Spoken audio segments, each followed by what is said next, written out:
ஊராட்சி ஒன்றிய தொடக்கப்பள்ளி சேப்பங்கம்பட்டி எம்பசி சந்தோஷ். நான் 5ஆம் வகுப்பு படிக்கிறேன். நான் தான் உங்கள் பாரதியார்.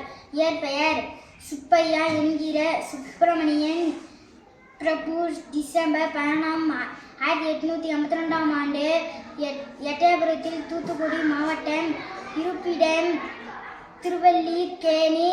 மற்ற பெயர் பாரதியார், சுப்பையா, முண்டாசு, கவிஞர், மகாகவி சக்திதாசன். என்னுடைய பணி செய்தியாளர். என் படைப்புகள் பாஞ்சாலி சபதம், பாப்பா பாட்டு, கண்ணன் பாட்டு, குயில் பாட்டு மற்றும் படைப்புகளை படைத்து உள்ளேன். நன்றி, வணக்கம்.